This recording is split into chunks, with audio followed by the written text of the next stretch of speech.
We do. Yeah, here we go. It says we are live. So far, all we're seeing is Ranger 10. Maybe some more people will jump in here. But we got the three guys back tonight. We got KS 1776 and myself. How are you gentlemen doing? Doing well. Good. What about you, 17? Same. And if you Everything's good. and if you complain, nobody would listen, right? No, they never do. Yeah. Shows we have one eyeball, but again, people start jumping in usually. Yep, I got me a little drink. You got a drinky poo? What are you drinking? I am drinking Buffalo Trace this evening. It's good stuff. Yep, I like Buffalo Trace a lot. It's not very easy to find around here, so I kind of hoard it a little bit. Yep, me too. Because we used to be able to find it quite a bit, but you couldn't find Blanton's. But I actually like Buffalo Trace better because it's more cost effective and it just goes with everything. And then they showed it once on freaking Yellowstone, and then when they showed it on Yellowstone, shit. Now, I mean, you can't find it here, but when I go to other states, I can usually grab it and then I'll just bring it home. There you go. Or it doesn't have to be another state. It can actually be other cities. I can usually grab it like in Odessa and Midland and stuff like that. Yeah. We got Brian DeShane in the house, and he's saying help all. Nice to see you. Or I think he's saying hello all. Nice to see you three guys together. And then Ranger 10, Clyde Cumberland, Rich B. Yep, we are alive and kicking. 6 feet above the ground's always good. What's your weather doing like there, 17? It's been beautiful. I mean, it's been. We had a heat wave for a while where it was like. Hang on. What's your version of heat wave? About 98 degrees and all humidity. It was terrible. Yeah, you got the humidity. Yep, and then and now it's been like really nice, mid 80s. Today was beautiful. I got the Jeep top off. Tomorrow for the 4th, it's supposed to be about 70 degrees at 7 p.m. Wow. So we'll be going out to some fireworks. It'll be a pretty nice night, hopefully. Yeah, that's nice. What about you, KS? How's your weather? Well, we're 76 and raining right now. We got out of a bit of a heat wave, and it was mid upper 90s and like 300% humidity. So it was pretty nasty. But then we got a couple of serious storms. One on Monday to a point where I had a lake in my backyard. Wow. It was flood and all that kind of stuff. So typical Midwest weather. Yeah. Well, it was 104 here today with like a heat index of 107 or 108 or something. So it's freaking hot. But we don't have a lot of humidity in my local area. But it's freaking hot, and we could definitely use some rain, man. My water sprinklers are working extra hard. Oh, yeah. So Ranger's saying it's 86 and muggy there in East Central Indiana.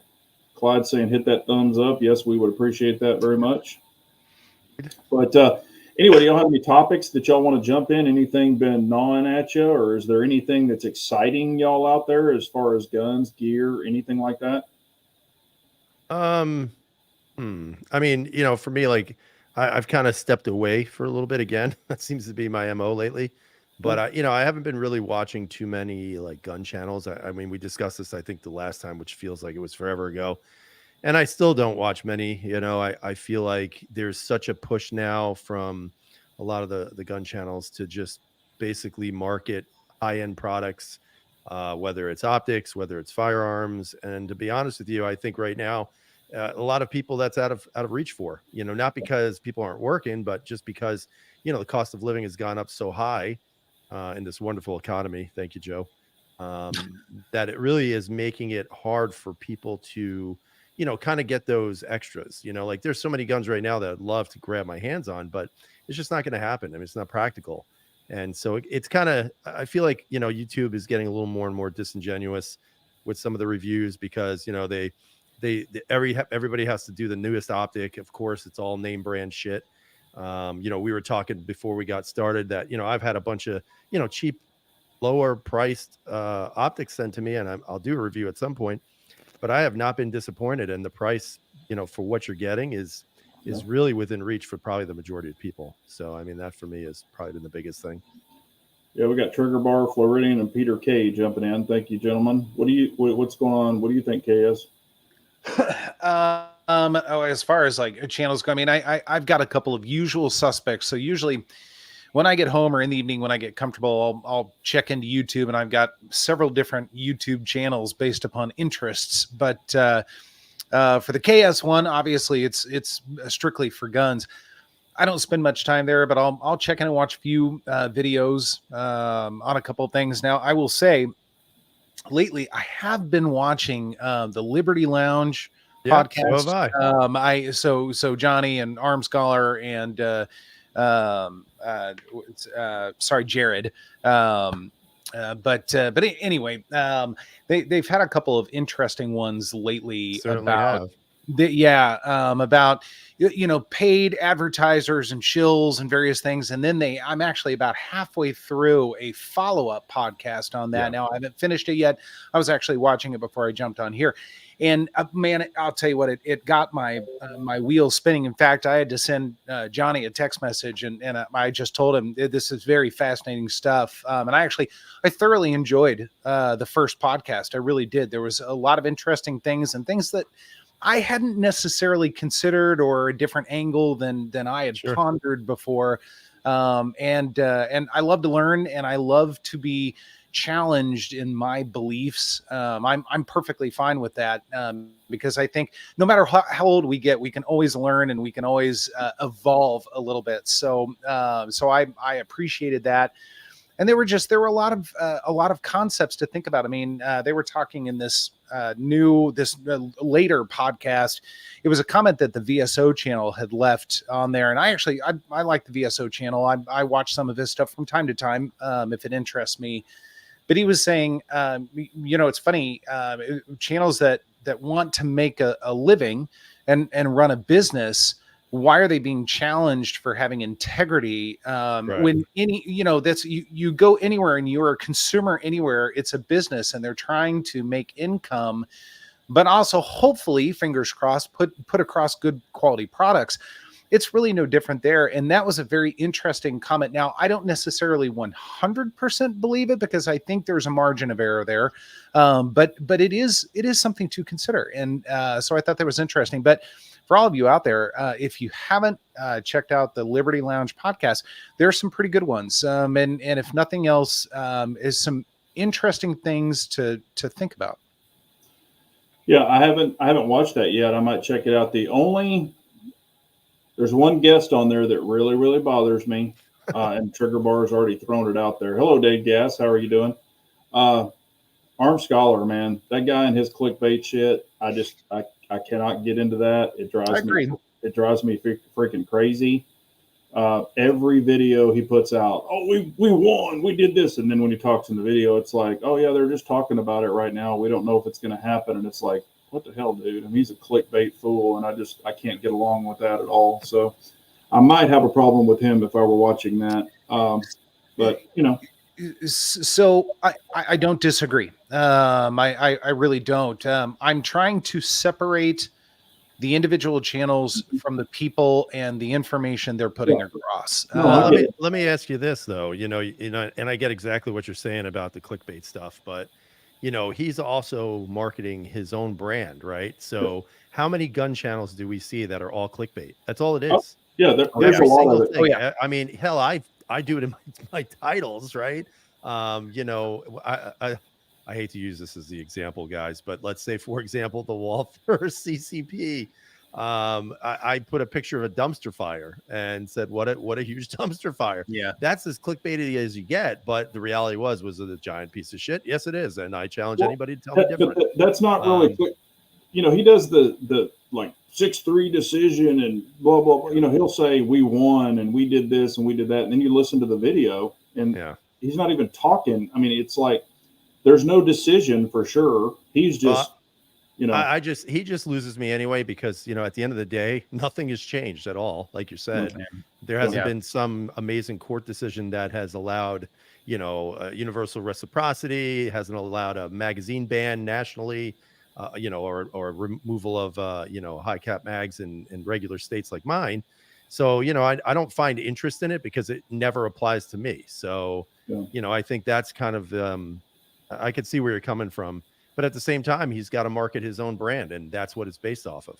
Sure, So, sure. There was another concept that they were talking about going along with the clickbait stuff.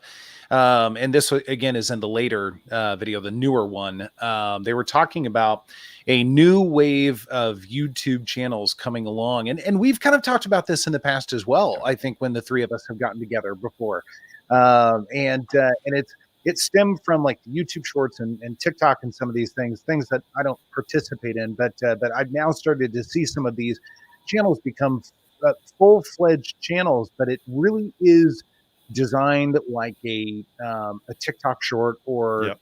YouTube short, something like that, and is much more of an advertisement. And it's very clear that it's designed for shock and entertainment value, but no substance or very little substance to it. And there's a lot of click below the links to Right. various things, whatever they are.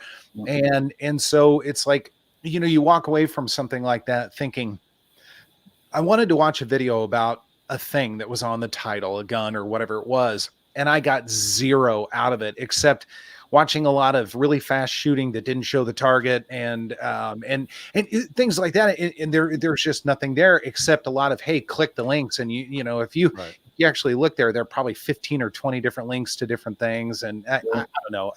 It's a little frustrating to see that. We wouldn't have seen that 7 or 8 years ago. Yeah. Right. You got mind molested is basically the way I feel. I'm just like, okay, what, why didn't you just put up a picture that said, click all my links below? I mean, right. No, I totally get that. We got Russell Young in the house. We got Doobie. So appreciate y'all for tuning in. But and like I said, I'm not hating on anybody. I mean, because there's people I've unsubscribed from for shit like that, because I'm just like, I'm not interested. I don't want to have every one of these things pop up where it's, doing all this shit, holding the gun, or talking about some kind of decision or something.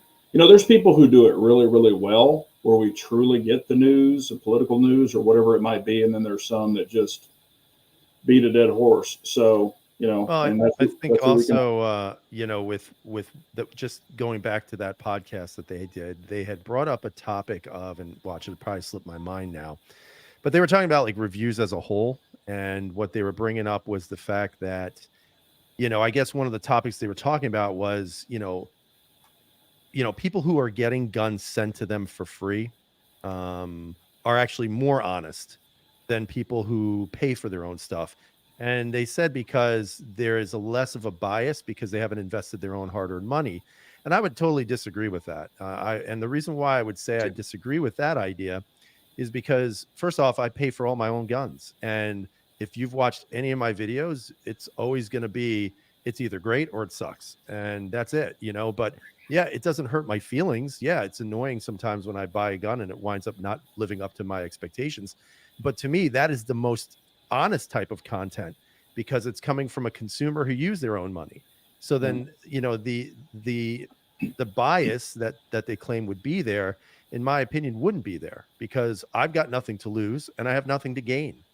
If I make a bad investment, that's on me. That's not on any of you. And I'd rather share that with all of you so that, don't buy it. And again, it's always the idea that this is one sample out of thousands or hundreds of thousands. So even that might not be super accurate. But at the same time, I felt like that part of it was a little bit more sketchy in regards to that idea that, oh, well, you get it for free. So you're so much more honest. And that was by Tactical Toolbox. And I'm sorry, I just think that's horseshit because, and they then brought up the idea, if in the gun community and in all these manufacturers, there are people who get their feelings butthurt. And so if you give it a poor review, that's that, and you're done. It's very difficult for smaller channels to be able to have that freedom if they're getting stuff sent to them for free. And it depends also on what you guys want to do with the channel. Like we've had this discussion. I know KS and we actually had a little bit of a tiff once about the whole idea of making money off of YouTube. And I made a comment then and I would always stand by it. And I'm sorry it hurts people's feelings, but like I don't make much. I make about $105, $110 a month. That's what I make off of this. But I haven't stopped. I mean, the only reason why you don't see much content from me is because I'm just really busy. It's not because I'm not making enough money or whatever. But at the same time, like to me, when you watching channels and you want an honest perspective, the people who are buying their own stuff to me are going to be the most honest about it, because they're not being stoked by any company. There is no incentive to do a review, because this is just on you, right? So if you make a bad choice, you make a bad choice. Yeah. Yeah. I look at it is similar to you, because think about it. If, you know, a big name company is sending you a gun to review, a lot of those guns they get to keep. Okay. Whether it's good or bad review, but they're shooting that particular gun and testing it in turn of hoping to get another. Because if you blast that and just say, hey, this gun's a piece of shit, guess what? That's probably going to be your last gun. Yeah. So that's where I'm kind of saying, you know, I mean, you could say, hey, I really like some things about it, some things I don't like, you know, personal opinion, maybe it didn't fit their hand, or they don't like the trigger or whatever, you know. I get that, but some are just like, oh my God, this gun. And like Dave said earlier, you know, it's a Glock killer. Or, you know, we've heard that 50 billion times. Everything's a Glock killer. And, you know, a lot of people put that in their titles of every new gun that comes out. The whole armory is. Yeah. Which I get it. Oh, there's a, you know, like the new Sig and all these, this Surge. And, you know, I've heard that one too already. But, you know, and then as far as the little, you know, red dots and stuff like we're talking about, yeah, they're very inexpensive. I mean, and y'all probably, I mean, God, I get, seems like 10 emails a week from different companies. And I'm sure it's the same freaking company that's making the same shit, but they've got all these different names, Yep. you know, just to sell more. There's some that I look at and I'm like, yeah, you know, I'll try that one out. And there's some that I'm like, but I've actually blasted some of them, and some of these flashlights and stuff I've been checking. You know, I don't know if people have been watching those videos. They don't get a lot of views, but you know, there's a bunch of shit I don't like, and I definitely say it. There's some that are like, nope, it's not for me at all. Here's why. But you know, the only thing you can do is be true to yourself. And the only thing you own at the end of the day is your name. So if you want to mess that up, you know, that's on them. That's on them. That's the way I kind of look at it. So, but you know what? I'm sorry, Case, go ahead. Well, I mean, I was going to piggyback off of you about the whole receiving it free and having less, you know, bias and that sort of thing. I disagree with that too. I fundamentally disagree with that. And don't get me wrong. If somebody gets something to test as a test and evaluation, I don't have a problem with that. There are many times I watch videos and it doesn't enter my mind that that there's a bias or not based upon presentation. However, oftentimes when you're getting something from a company, at a very minimum, you're thinking, "Gosh, I don't want to make them mad, or I don't want to hurt the relationship, or I don't want to do whatever, impact it somehow negatively."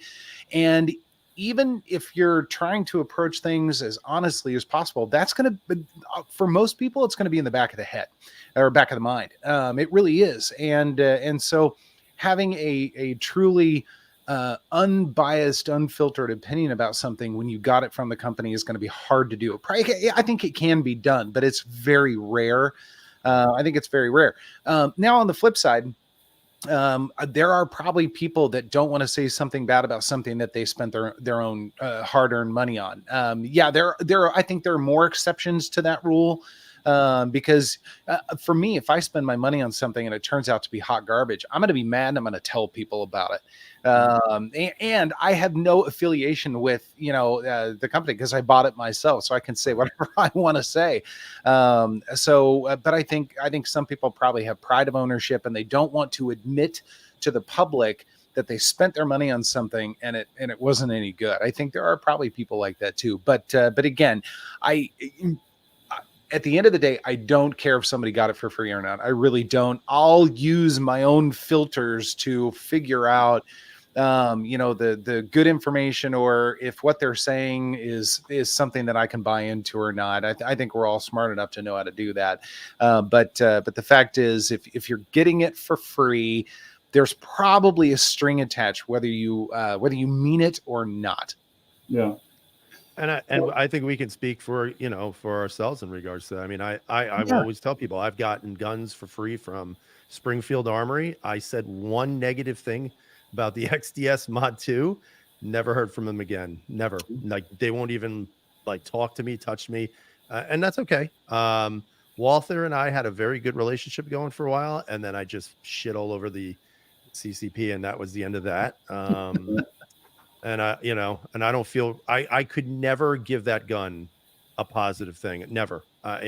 Some people still comment and give me crap about it, but if that gun was so reliable and such a good firearm, why don't you see them much anymore in the 9mm?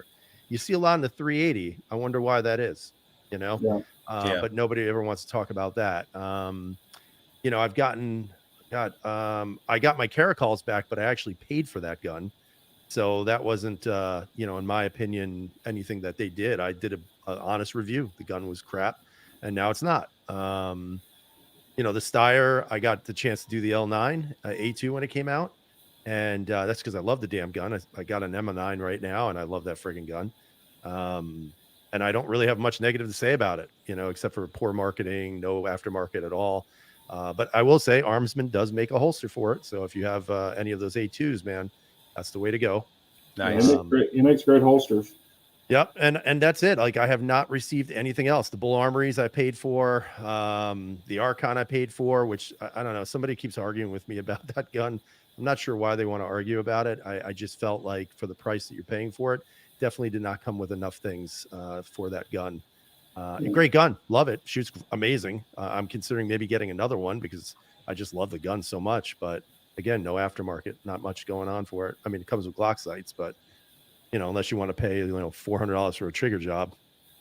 But I just think I think it's like anything else, right? Anything in regards to influencing people, they're always going to go for the big ones, the big guys, the big channels, even channels that offer very little in regards to anything. Like you said it earlier, the thing that drives me crazy is I see a montage of somebody shooting really fast. Like, what does that bring to the table? Like, Nothing. seriously, like, what does that bring to the table?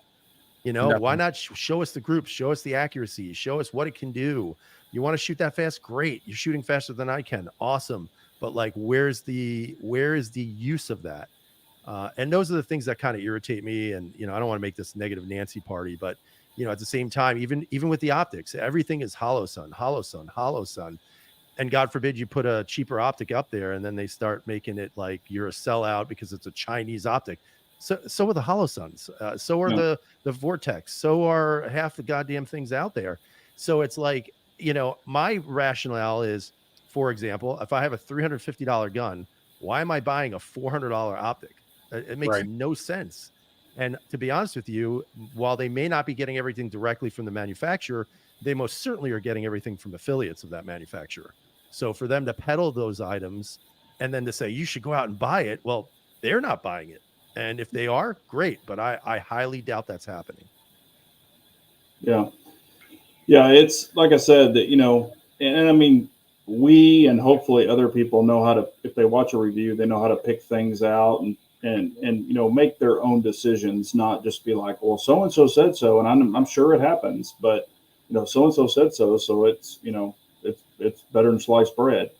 I just think that once they, try it for themselves and invest their own money, they'll either like it or not like it.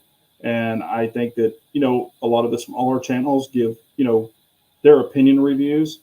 I've watched some reviews, because I try to watch like, the people that subscribe to me, if they have channels like Trigger Bar and some other guys out there and if y'all do videos, but I can't watch them all, but I try to watch a lot of them. And sometimes periodically, if there's something I'm interested in, a small channel might have it and I'll watch it. And you could tell the person's maybe a new gun owner, like this could be even their particular first gun or their first dot and stuff like that. So it is kind of cool to watch that.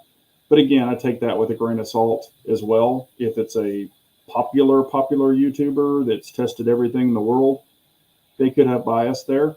If it's the brand they like or whatever, or the particular gun brand they like. But I just, maybe watch it. And of course I form my own opinions, and I hope people watch my videos and form their own opinions. I'm not telling people what to buy and what not to buy, or what to carry and what not to carry. I don't do that. I'm just saying, hey, it works for me. It could work for you, or maybe not work for you, so, but hopefully we're all, big boys and girls, and, we can figure it out. But yeah, there's a lot of people I choose not to watch just for my reasons. I don't, but I'm sure it is the rest. But, Armsman brings up a point. I'm sure we were going to get to it, but we might as well jump into it now. Any opinions on the 365 Hue? Sig and their variations. Another 365. No, but this one's bigger. I know it's longer. It's bigger. I mean, look, to me, here's what Sig should do. Kill the 320 line. Kill it.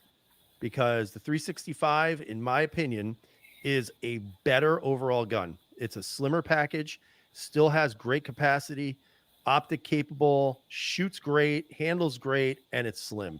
To me, the 320, it's done. Unless you're like a competitive shooter or you need, but even like a duty sized pistol, the macro is a big gun. This new fuse is a big gun. So like my thing would be like, let's just move forward with the 365 brand. The 320 has had a lot of negative press. They just settled that lawsuit. I think it was for like 2.3 million or some shit. But it's like maybe the 320 needs to go by the wayside and just focus on the 365 line. That's what I brought up on KS's chat. That was kind of why I think they came out with it now. They came out with a longer than 4-inch barrel so they could have, the police could carry it because they have to carry at least 4 inches or over, even in their backup duty weapon. So I think that's why they did that. But, what I run into, and this is a me thing, not a 90% of thing, but, on the 365, even the X macro and probably this new fuse, is when I wrap my hand around it, I have no room for my left hand where I would on, say, a 320 or another bigger gripped gun, wider and, fatter. Could I make it work? Probably. But, it's just not something I'm just going to say, hey, I want that because it fits me perfectly. That's the thing. There's so many different options out there. And I think this is just another option. But I agree. I think with all this 320 hate and all this weird stuff that's going on, I think that's another reason they introduced it. And, because the people are like, I need a full size gun, now it's like, hey, the 320 has problems, but the 365, I don't hear of anything. So I'll buy that one. And I think maybe that's why they went that route. But, I kind of go back and forth on this a little bit. And one of my buddies at Centerfire actually just ordered one. He's very excited because he said it's a larger gun, but it's a thinner gun. So easy to carry. He carries appendix. So he's really looking forward to, because he generally carries like a Glock 45 or a Glock 19, what have you. So I kind of get it in that regard. And I agree with you guys. It is the more successful of the two polymer offerings they have right now. No doubt about that. I don't think they can get rid of the 320 mainly because of the M17 and M18. So I think we're going to see the 320 stick around. And I will say the AXG Legion 320 has been pretty successful. And even though mine was a dumpster fire, the Spectre comp was pretty successful too for most people. Again, mine was not. But yeah, the 365 it seems to be, and Sig might be doing this on purpose, trying to kind of shove more and more in people's faces to try and forget about anything else going on in the polymer realm of Sig. And I can't necessarily blame them. Here, everybody focus on the thing that by and large people are really having a great time with, and we sell a bucket ton of them all the time. I mean, it's one of the highest selling guns certainly that we have. I mean, we sell a lot of 365s, and rightly so. I mean, to your point, it's a small gun, it's a thin gun, it's got good capacity regardless of which one you go with. I still carry the littlest one. It's great for year round. I can carry it with shorts, I can carry it with jeans, it doesn't matter, and it disappears on me. But again, I don't know. Once they got to a full size firearm over 4-inch in barrel length, I just kind of thought, really? I 21 round magazine. I mean, we've come so far. Well, it's like a 365 on steroids. We were talking about, hey, everybody's in the micro kick, and then I said, I predict everything's going to get bigger, and sure enough, it did. I'm not saying I'm the only one that thought that, but I mean, I know that it's great. It fits on your body better, and things like that. But as far as like, say if you're going to have one gun and you're just going to take it to the range all the time and you want to practice or maybe shoot a competition, you damn sure don't want to do it with a little tiny micro gun. I mean, could you? Sure. Yes. But would you enjoy it? Probably not. So I think it's, and back to Armsman's point, here's what I said. When Humble Marksman reviewed his, I said, oh, great. Another, Sig nightmare for holster makers. you know, and another one, and another one. You know, it's like it's just going to be one more they're going to have to make a holster for. So that was another thing that I said on Humble's comments, you know, and a lot of people laughed about it. So, and everybody's like, oh, well, you know, who cares about the holster makers? I'm like, well, if you want a holster for your damn gun, or maybe you're a sock person or a sock drawer person that just throws it in your sock drawer. But I don't know. I just think it's another option. Will it take off or not? Who knows? We'll find out in 2 months when the next one comes out. You know, because now they're going to come out with a ported one or a comped one or whatever. Right. I'm sure that's not going to be the only one they're going to come out with. But I think that's also the they'll do a beauty comp of the overall package too, is that because it is so, you know, diverse regarding what you can get. And again, that's to me why Sig keeps a chunk of the market in their lap. Yeah. You know, they make a gun.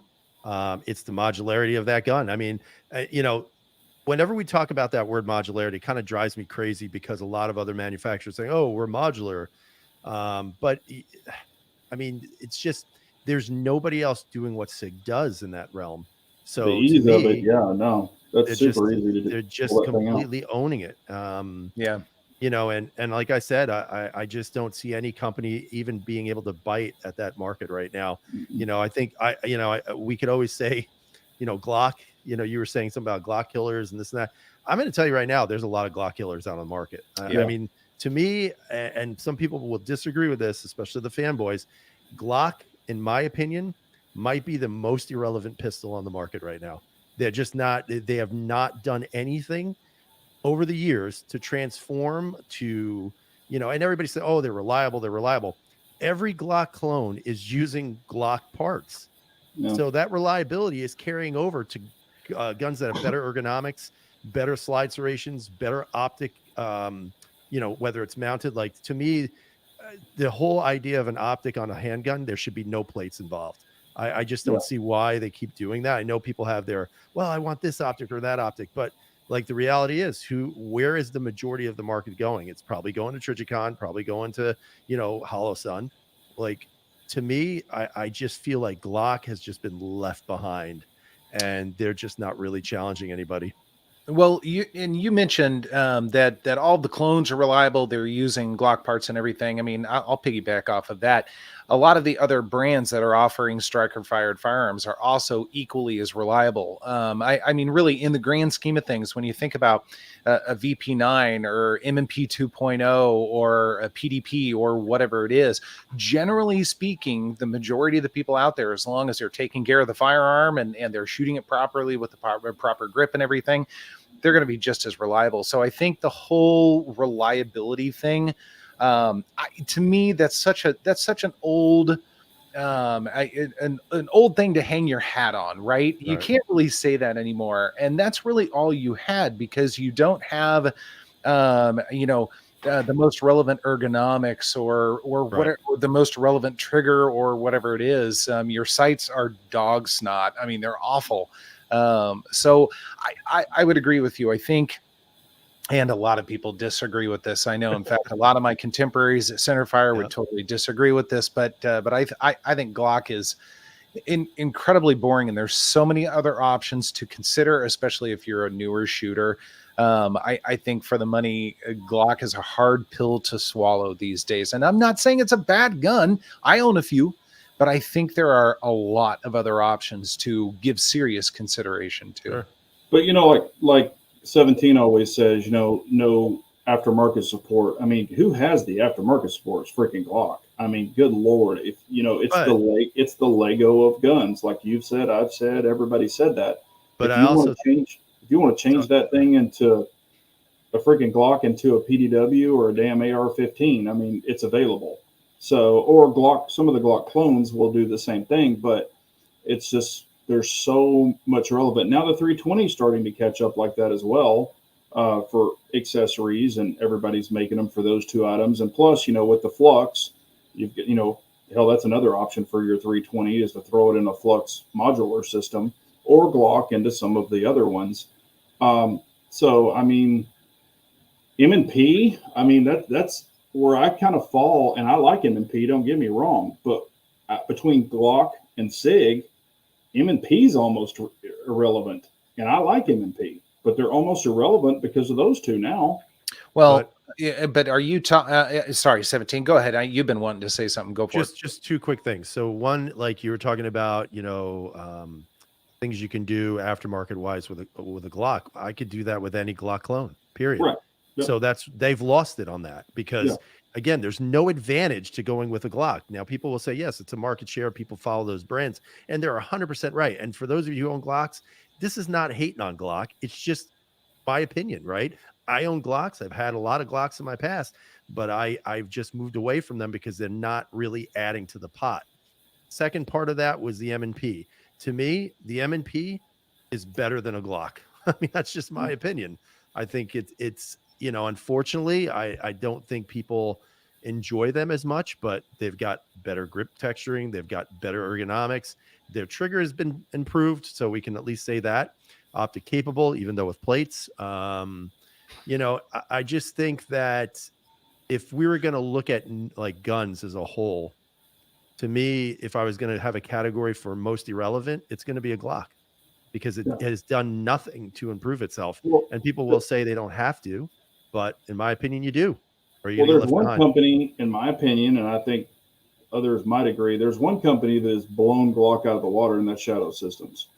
With their optic setup and their accessories, you can get the plain one and still have a great optic setup, or you can get their tricked out version and still be cheaper than a tricked out Glock. And you've got Zev and you've got some other companies that do, similar things. But I think Shadow Systems is doing some really great things too. And I think they have been, and here's kind of my theory. When Gaston passed, my theory was, okay, now is Glock going to just turn into, hey, now we can do what we want to do and really, come out with some, inventive type things that we've been wanting to do? Or are they just going to stick with what was going on before? So I don't know. I don't know what they're going to do. I want to go back for just a second and talking about the secondary market and all of that. And I would agree, Glock and Sig are king and queen. Take your pick who's in the lead right now. But when I think about some of the other manufacturers, AHK, Smith & Wesson, even Walther to a degree, that sort of thing, think about the availability of the most critical components that you would need, whether it be holsters. And for the popular models, there are plenty of holsters available. Sighting options, generally speaking, you can find aftermarket sights and usually several different versions, whether it's True Glow or Trijicon or whatever it is, you can find those options. Triggers, oftentimes you can find those options. And then magazines of various varieties and +2, +3, +5, different things like that. So you can bling out a Glock a little bit more, perhaps. You can put more gold crap on it or whatever you want to do, and I've been guilty of that as well. But when I think of the critical components, and I've got the one of my PX4 Storms sitting right in front of me, there are sighting options, trigger options, magazine options for that, and I can't bling it out the way I could a Glock, but I can get it to where exactly I want it to be based upon the secondary market support, and it's a freaking PX4 Storm. Not a very popular gun. So the secondary market argument, just like the reliability argument, I think to me is out the window at this point in time. There are some popular guns that don't have many options out there for sure. No doubt about it.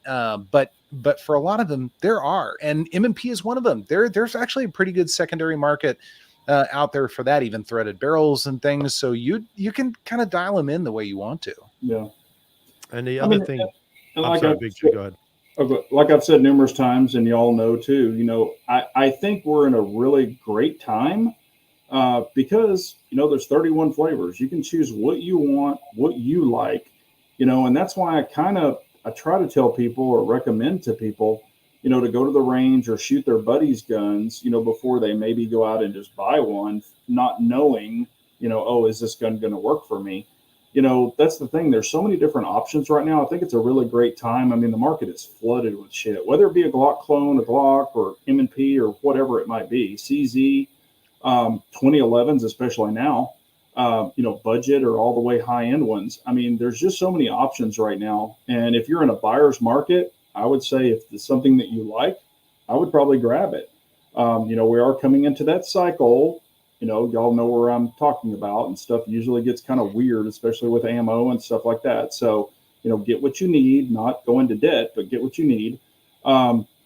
Even rifles, I mean, God, they're just going down to nothing, and everybody's trying to, have all these sales and just try to dump the, ship because they don't want to inventory it or count it into their inventory the next year or so. But, I just like choices. Rabbi's cracking me up right now. He's a funny man. Jay, super fast. Jay's Is he a man though? I'm assuming, but I am not in the chat, just so everybody knows, so I can't reply to anyone. But Jay, real quick, the PX4 Storm, the one that I'm referring to is the GSD model, but it's from Langdon, so it is the full size, and it's got all the trickery to it, and it's wonderful. Thank you. So, okay, now that we've kind of been talking about all that, what do you think? I mean, if you want to name more than one or something, what do you think? Who do you think's kind of going maybe in the right direction? Is there anybody that's? I know we're flooded or saturated with the market, but is there anybody that's kind of going in the right direction? And it could be striker fire, double action, single action, metal gun, whatever. It doesn't matter. Go ahead, Cass. Well, I was just going to say, right direction in what regard? Help me understand. Just something either different or revolutionary. That's a big ass term. That's a tough term. Yeah, you really can't throw that out there. But like something that's, maybe like they're trying something different, or is there anybody out there that you're noticing where it's like, hey, I kind of like what they're doing, or, going a different direction or thinking outside of the box, maybe, is there anybody that you're seeing that's doing that? Or maybe trying something different? I don't think anybody's being revolutionary right now, to be honest with you. However, if I had to say, I mean, Sig does kind of come to mind, at least in terms of trying to pump out a variety of different products. Now, they're also known for having a SKU for about 5 minutes and then canceling it and moving on to the next thing. But at least they're trying as many different things as possible, and they actually do have a little bit for almost everyone. I mean, as long as they keep the 226 and the 229 and the 220, some of those old school workhorses, as long as they keep them around and they pump out some of these other, polymer wonders and that sort of thing, I got to give them. I have to give them a little bit of credit for that. Yeah. What do you think, 17? Me personally, no, I'm not being paid to say this. I think one company that is getting it right because they're kind of expanding their brand and really hitting on all aspects of the market is actually Bull Armory. I think that is the one company right now that is, for a lot of people, still a sleeper company. They've been around for I think 45, 50 years, but they were really, their guns were always based on like CZ type firearms, right? The 75 type of firearm. But when they entered the striker market, I mean, their striker fired polymer guns, guys, no joke. They're fantastic. They're great firearms. If you're into Glock clone, better ergos, a little bit thinner, but overall fantastic. Then you look at their 1911 selection, very good. Look at their 2011 section. I mean, it is, to me, that is going to be the company to watch, at least in my opinion, as long as they keep providing things for the market. And I think that's where they're kind of missing the boat a little bit. Because you can't find them. You can't find them here in the States. Yes. You have to order it from their direct website, and that's their downfall if they don't get that right. I mean, they're based out of Miami right now. Hopefully we'll see something come here. But to me, Bull Armory is the company to watch out for right now. That's intriguing, and I hadn't thought about them, but I like what you said. But I think you're absolutely right. Their Achilles heel is availability. I mean, price is high on a lot of their stuff, but it's good stuff. But they are hard to find, and when you do find them, especially on like Gunbroker or whatever, they can go for big dollars. Yeah, I was going to say Sig, and I was actually going to say Bull Armory. Because they're kind of thinking outside of the box. They're trying to bring especially with their 2011 line, they're trying to bring what people want. They came with a new optic design. I don't know if y'all know all that, especially on their 2011s. They got the new optic design, which I think is great. It's got the little lock in it, the little dimple that sticks up to where your optic locks in it. and they're trying to go away from plates, which is a great option. So you can get it lower in there, and they're coming with suppressor sights on a lot of their 2011. So I think that's an awesome option. The only thing with Bull Armory is lack of availability, with dealers. But I think they wanted to pull it back, because I used to have people that did it. I used to get I think it was Onyx or something like that. Used to sell a lot of their stuff, and we had another place here that did. They pulled it back so they could kind of keep it more boutique, so to say. Have a little more control over it, which is great if that works for them. So that's kind of a knock, availability, and also their mags are proprietary for their 2011s. So they do have proprietary mags. You can't use a common staccato mag in a Bull Armory. I wish you could. That's a great option.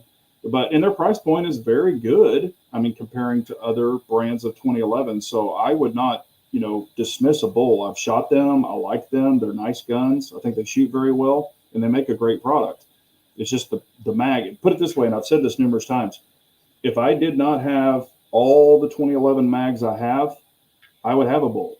I really would. I have a Bull 2011.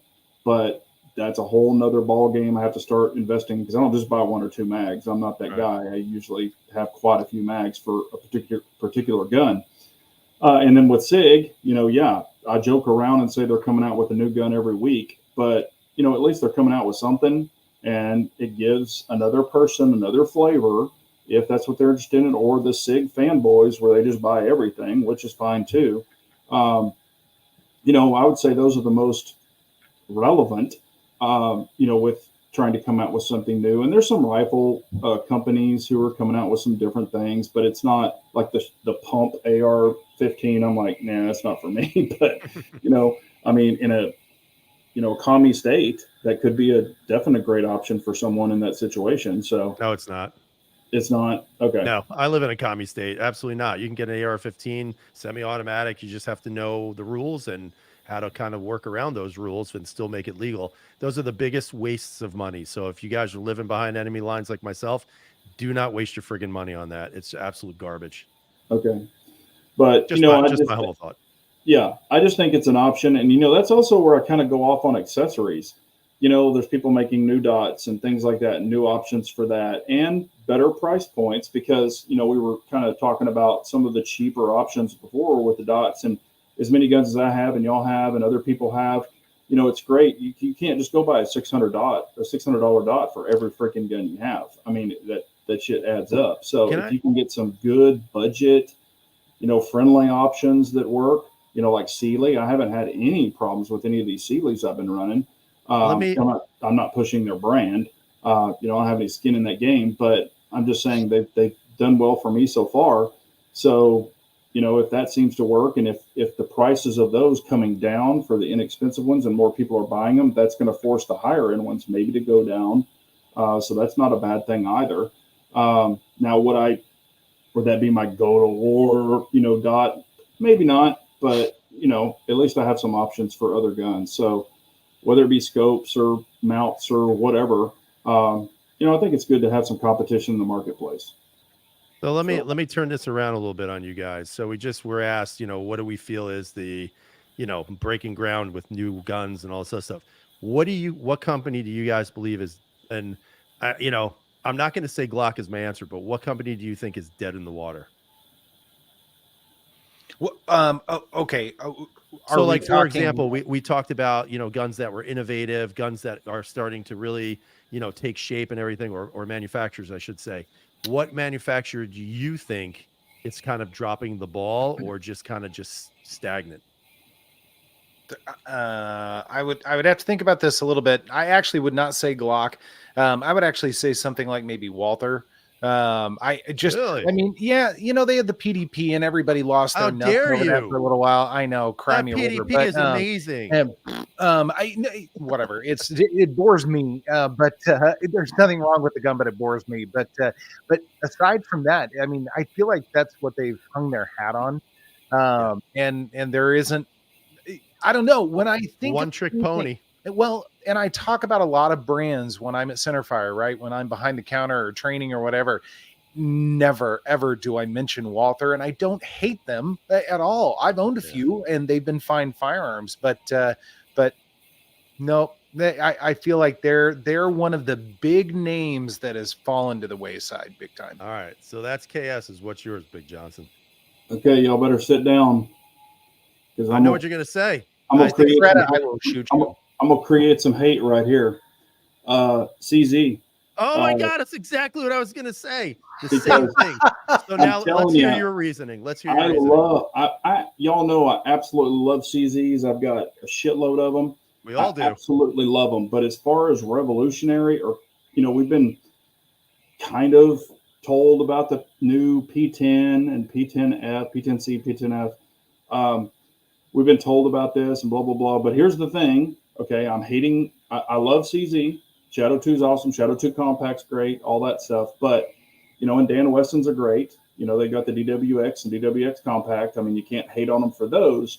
But it's like, why would you not bring an optic ready to the marketplace the day of on the DWX side? And then you've got Glock, or excuse me, Colt pretty much running the ship now. So they're, and here's the thing, CZ was perfect on their own. And then they let Colt come in, and it was supposedly CZ was going to run Colt. Okay, but Colt had all the military contracts and the law enforcement contracts, which I'm just going to be honest with you, F Colt, because all that shit they did to the civilian market, F them, that they pissed me off. I owned a Colt and I sold it, a Colt AR, and I sold it because they pissed me off so bad with that shit. So now they're running the helm, and they're just letting CZ just sit there and wallow, and they're not doing anything. So if that can change, that would be great. High Point is a freaking train wreck. They come out with the new 380, and I understand they're trying to hit that price point, and that's great. Everybody needs a budget, and if that's your budget, go for it. But those guns are freaking hunks of shit. I have shot so many High Points in the past, and they're all shit. And I'm not hating on anybody if they own a High Point, but they're made out of freaking zinc. If you drop them, they will literally shatter. And ask me how I know. Not that I owned one. My buddy, we were shooting his, and he freaking dropped it, and it just snapped the whole side of the damn slide off.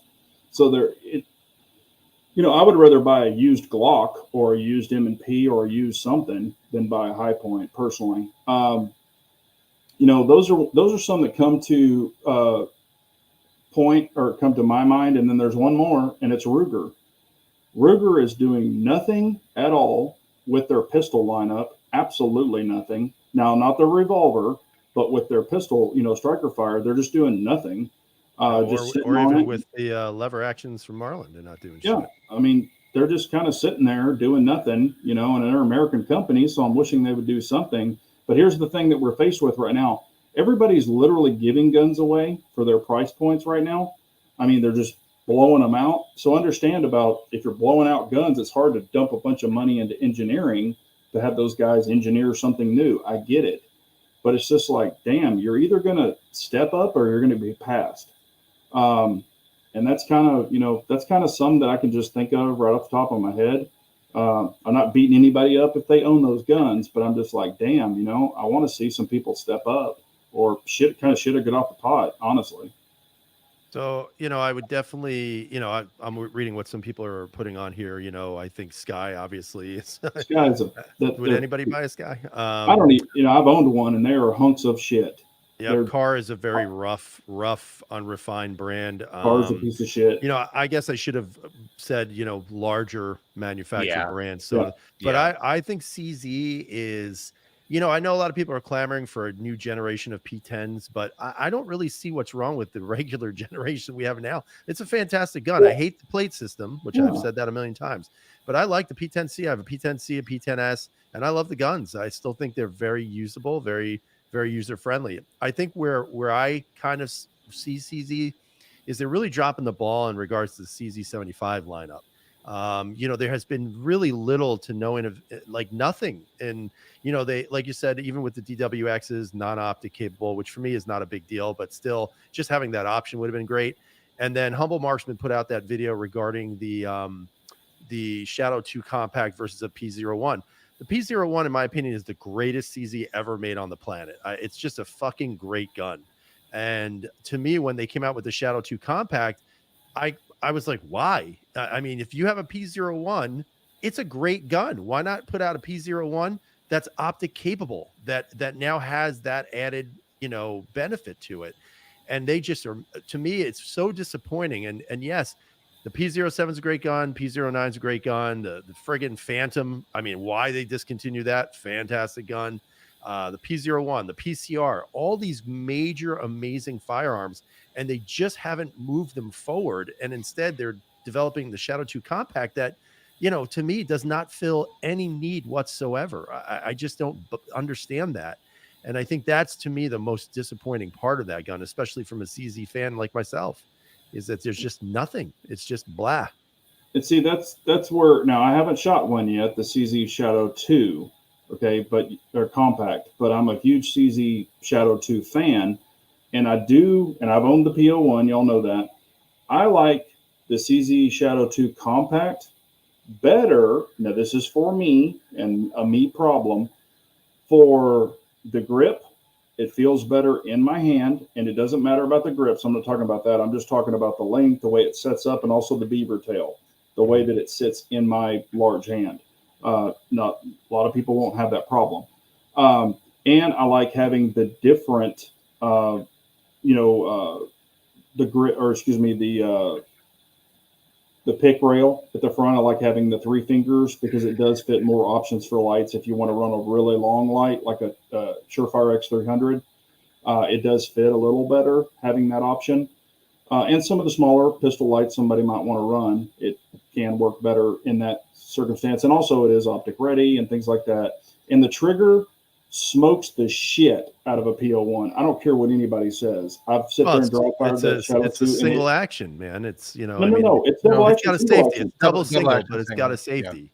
So yeah, I mean, you don't have the extra pieces of a fucking decocker in there. Yeah, but I mean, I'm not, even if you put a Cajun Gunworks kit in it, a P01, this one is still better from the factory. But then why not upgrade the P01? Why put out this gun that does not have in my opinion, a purpose to it? Because you could put an upgraded trigger in a P01 all day. It's still great. The Omega had the option of being safety or a decocker. Why not? Yeah, but here's the thing that and that's true too. But you're taking, and I'm using air quotes, old technology, and the P01 is NATO approved. It's gone through all the testing. I mean, the gun is awesome. I'm not discrediting the P01. It's a fabulous gun. I like it over the PCR and the 75 Compact by miles.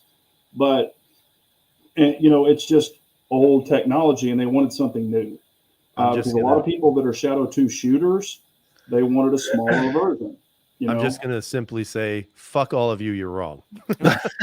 So I haven't said anything yet. So a couple of things. Rabbi, I own a Hyundai, just so you know. But as far as a P01 versus a Shadow 2 Compact, I like them both. I own them both. But the Shadow 2 Compact, it is a better gun. I mean, trigger alone, it's a better gun. If I had to choose between the two to go to the range and shoot for fun, I would take the Shadow 2 every time. I really would. And now, if the P01 had $500 worth of work in it, I may feel differently about it. But then there's $500 worth of work on a $650, $700 gun. Sure. So then you're in Shadow 2 Compact territory at that point in time, and it is optics ready, even though I'm not an optics person. But again, I love them both, and I think there's room for both of them. But this kind of goes back to what I wanted to say. When it is interesting that you guys brought up CZ, and I can see why. I really can. If we're talking innovation, CZ really hasn't innovated anything in quite some time. So I would agree there 100%. However, when I think of breadth of catalog, and you also have to add in shotguns and various things that CZ is involved in, and then I think of a company like Walther, there is such a dramatic difference in catalog and variety in CZ. And I'm not trying to champion CZ. Again, I think they need to innovate. I think they need to update the 75 platform. I'd love to see that. I really would. And I think it's time. But at least they have a pretty substantial catalog. They've thinned it out since Colt came on board. I mean, we lost the Rammy, we lost the Phantom, we lost I think is the TS2, I think maybe going away. I'm pretty sure. So we're losing. Omegas went away too. Right. Right. Yeah. And that makes absolutely no sense. Yeah. So they're hurting things, but they still have a pretty substantial catalog as opposed to some of the other brands out there, Walther included. So again, that's why I say I would give CZ a pass on that one personally. I have one question for you guys really quick. What is the dumbest looking firearm with an optic on it, handgun wise? Beretta 92 comes to mind immediately. I'd have to think a little bit more about that, but that's one of them. I hate their optics ready crap on the 92. It looks All like right. such an afterthought. Yeah, It is pretty hideous. I was It's going to say bad. the Beretta, and I was actually going to even step up because I've only seen one or two of them that people did, but the High Point with an optic is hilarious too. Yeah. You know, I mean, but like I said, people can run what they want to run. Hell, I don't care. But you know, and I saw one of those. What is it? The Maximus, or not the Maximus, but that silencer coat. You know, where it has the built-in. It's like that big. It's the Maxim. Maxim. I saw one of those with a dot on it, and I was like, that shit looks freaking weird as hell. It looks like a boat paddle. But you know, hey, if that's what you want to carry some freaking strap down your leg or something, you know, go for it. But you know, like I've always said with vehicles, there's an ass for every seat. So whatever somebody wants to carry it, buy it, use it up. So I definitely think the M9 Berettas are the winner. They're atrocious. It's got to be, you know, it's almost like you put an optic on there just to say you got an optic on there. It's like putting a fucking square box on a round cylinder. It's the dumbest thing.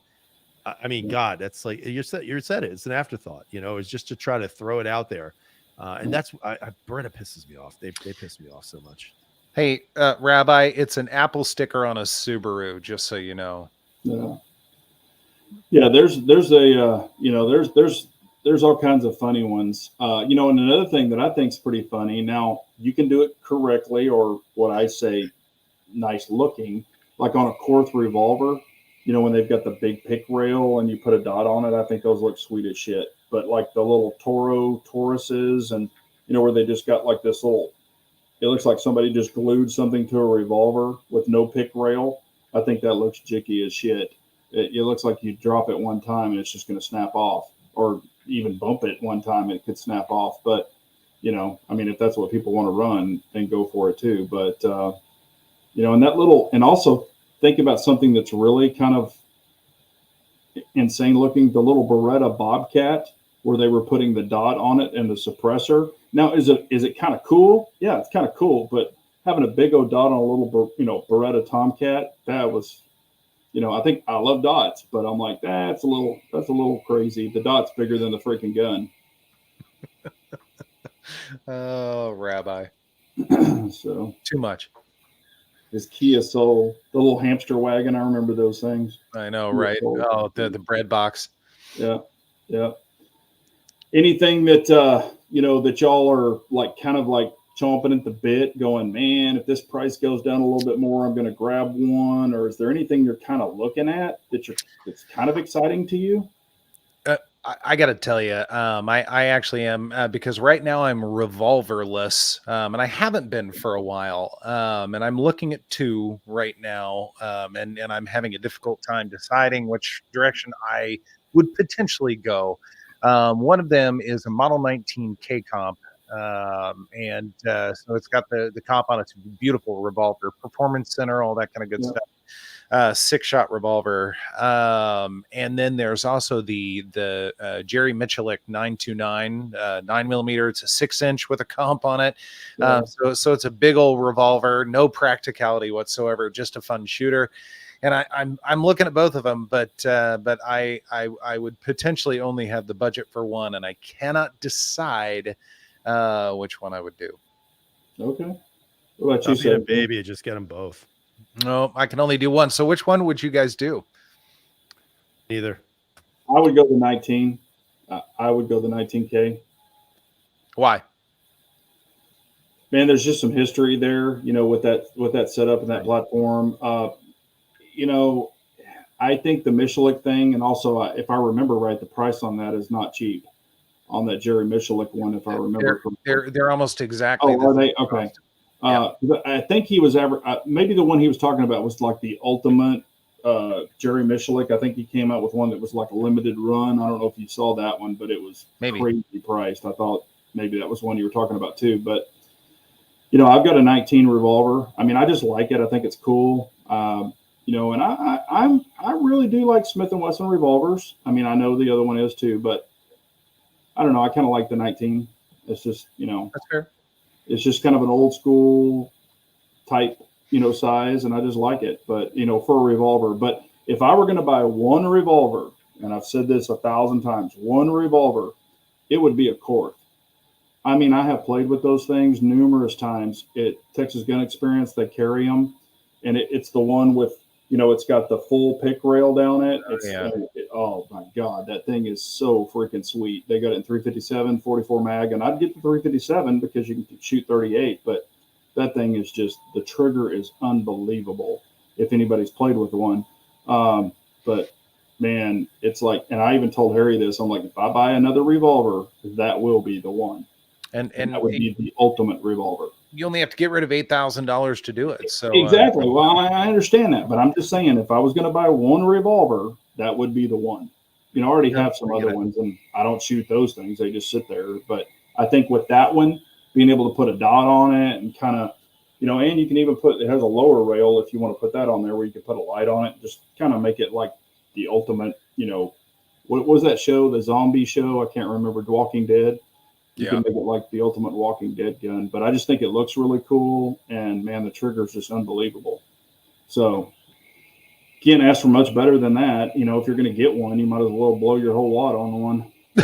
Yeah, no, I'm not interested in that. Yeah. But so 17, you don't have an opinion if budget is no option. I'm just not a revolver guy as a whole. So for me to chime in would be just it wasn't revolver based. The question was just whatever, like if you want to get something now, what would it be? I mean, I really, really, really, really love that PX4. Really, really love it. I mean, I love my compact carry, and I'd love to get one of those. Honestly,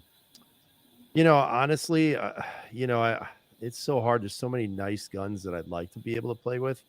But as I told these guys, I got a kid going to college this fall, so that those dreams are going to be put on hold once again for my damn kid again. But I mean, I definitely would like a Korth. Those are beautiful guns. I mean, there's no doubt about it. But I honestly, for me, I'd like to get maybe at some point a Bull Armory would be nice, because now they're making them in 10-round mags, which is pretty cool. I'm not going to lie. I tried to hit them up and they said, yeah, no, thanks. So that's the end of that dream. Thanks, guys. But just something different. I just want to get something different. I'm not really sure what it is yet. At some point I'll save enough money to get something pretty cool. But I'd like to try and maybe get myself a 2011-ish type of firearm. I think if you don't have one, and you want to play, or put it this way, I think, and I mean, I'll throw this out there at you. You've played with 1911s. I think some have been sent to you, and you've kind of played around with them and stuff. But I think, for the people that are like, I want a 1911, I'm like, maybe get into a 2011 because you have more capacity. You can kind of play around a little bit more. Now you can get a single stack that'll run 10 rounds because you're in a, idiot state. We know that, but so because my 45 carries 10 rounds. So, I mean, you can play around with that too, but I'm just saying, for if you move, then you can get different mags, and you've got that capacity where you don't with a single stack. 2011s are great. They're kind of like the Glocks. You can change the trigger, you can change the safety, you can change whatever you want and play around with them. And I think 2011s are just fun as shit. And I like 1911s too. There's nothing wrong with them. But I think that would be fun for you. I think you would really enjoy it. And I think once you really shot one that you liked, and I'm not saying it has to be the highest priced one out there, but one that functions correctly and that runs correctly, I think you would actually be really happy with it. And that you could put a dot on. I'm not saying you have to. They come with a plate, but I would at least make that available so it's already done. And I think you would have a great time with it. I mean, single action, and I don't care what anybody in the world says. There's you can, there's 9 million triggers out there, but there is nothing better than a good 1911/2011 straight back pull trigger. Certainly. It is just, man, it's just butter. And you don't have to have a 2-pound one like I have or any of that. You can get a 3 or 4 pound one, but man, when you pull that thing, it's just butter. I haven't found one gun out there other than the TSO, which was 1 pound 9 ounces, but it is still a hinge trigger, so it's just a different feel. Yeah. But Armsman is right. Once you get one, and he has some too, but once you get one, it will become an addiction. It will. Just like everything else. Oh, and I was asked what my barbecue gun would be, and it would be, and I've carried it out there before, but and I've got a bunch of guns, but it always goes back to this because it's just old school, and that's my original STI single stack 1911 N45, but it's camoed and modernized. But I love that thing for a barbecue gun. I've had people come over before, and they're like, "What are you carrying?" And I'm like pulling it out. They're like, "Holy shit, you're carrying that big old 5-inch?" And I'm like, "Yeah, it's got the X300 on it." But I love that gun. That thing is freaking awesome. Nice. I still love 45.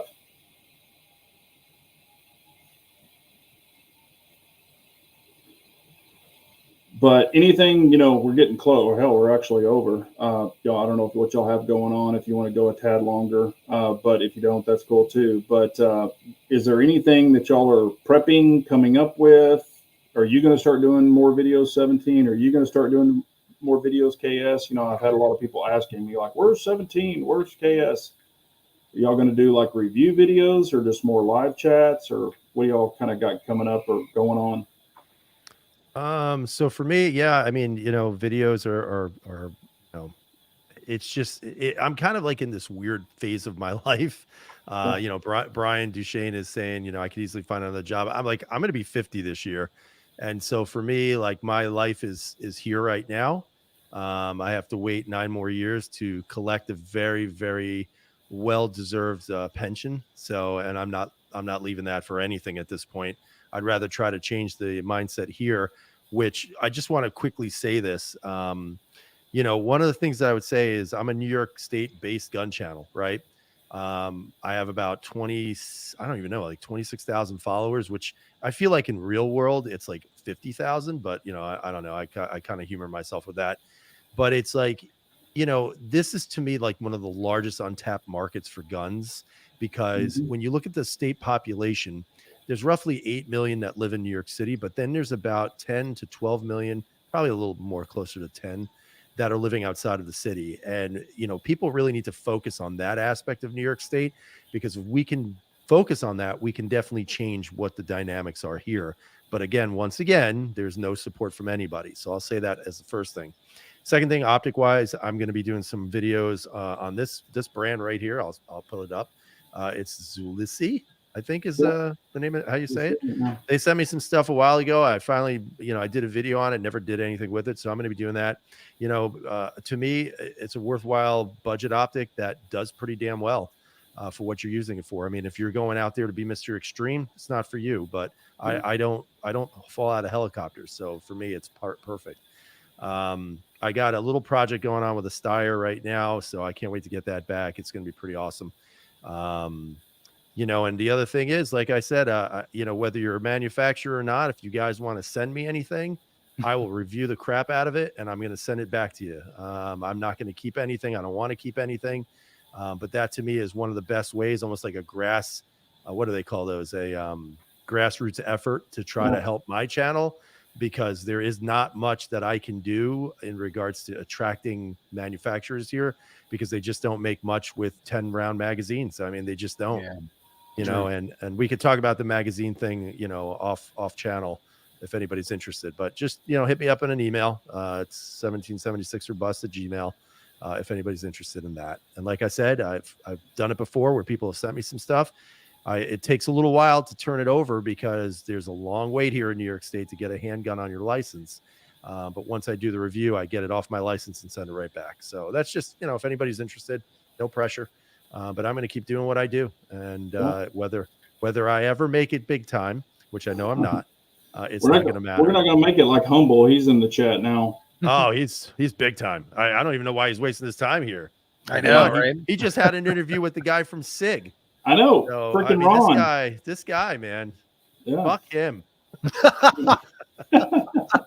I mean that Yeah. with all due respect. All due respect. Right. What about you, KS?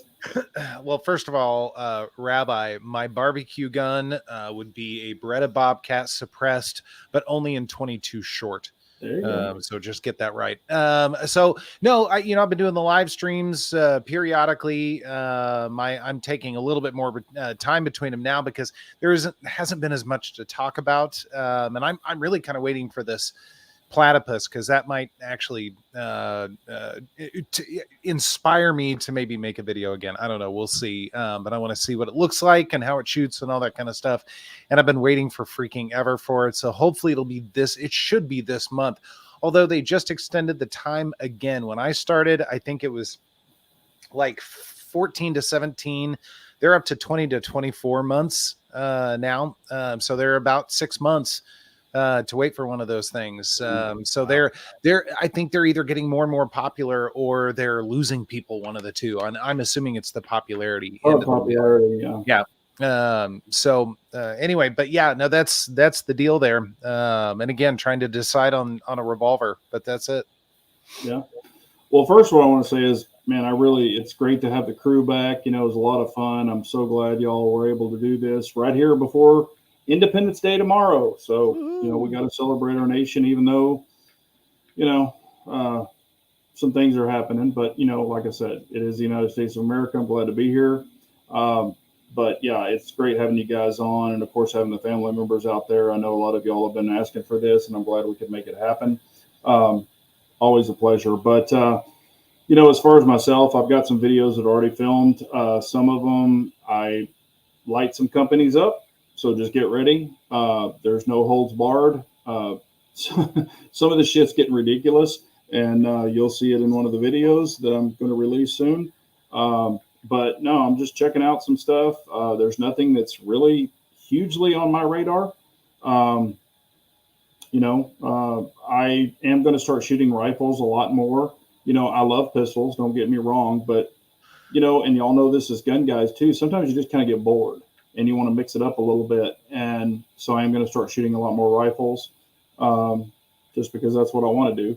But no, it was a great time to have you guys on. I really appreciate y'all jumping on, and you're welcome back anytime. And one thing, if y'all want to start doing it again, periodically, we could rotate through people's channels like we used to do. Like next time it's on 17s, next time it's on KS's. If y'all want to do that, I'm game for it. If I'm available and y'all are available, we can probably make it happen. So always a great time to be with you guys. So what?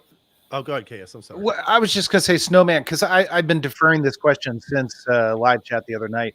And he had asked a question, why is the comp on the 320 AXG Legion bigger than the comp on the P226 X5 Legion? And I did go down and look at the two, and sure enough, you're exactly right. The comp on the 320 is substantially bigger. And I have zero answer for that. It's the strangest thing ever. So I want to tell you that I did actually go down and open up the safe and look at the two. It's the dumbest thing. I can't figure out why one would be different from the other. If Humble Marksman is on, maybe because I don't. It makes no sense to me. Is it in case if it goes off, it hurts less? Sorry, I just didn't say that. I mean, maybe. Yeah, I don't know. Less painful. I don't know. I'm just being a jackass, but like I said, I thought that'd be funny. But oh yeah, Havoc's saying a guy shoots a platypus in competition where he is locally, so that's cool. Nice. But yeah, no, great time. And like if y'all want to leave any questions afterwards, these guys are always welcome to jump into the chat, answer them up. So if you've got a specific question for a specific guy, feel free to do that. Not a problem. And, I will be back on next Wednesday night. Oh, I did want to give a quick update. I was scheduled to pick up my company truck this week. I was going to be flying out Tuesday morning. I called early Monday morning to verify everything. And there was a situation with my new truck. It was actually in a little fender bender. So anyway, that's getting fixed. Wasn't super major, but that's what you get when you buy a Tesla. Yeah, no, it wasn't a Tesla. It's a big old truck.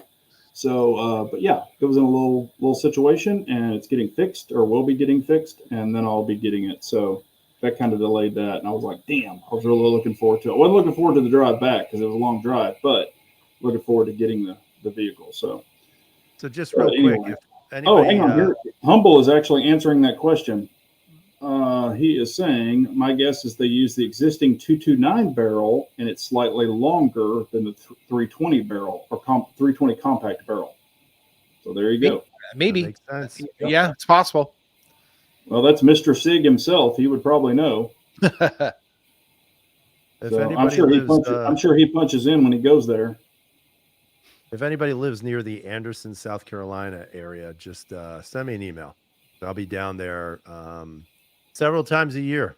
My boy is going down to South Carolina for college, so awesome. I'll be down there, but as much as I can, of course. Yeah, that's awesome, man. Actually, we ought to talk offline about that. Actually.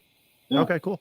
Yeah. All right. Well, thanks everyone for tuning in. Y'all have a safe and memorable, 4th of July Independence Day, and spend time with your families. We appreciate y'all so much. We will shut it off, and then you guys stay on. Thank y'all so much. Have a great night. See you guys. Thank you.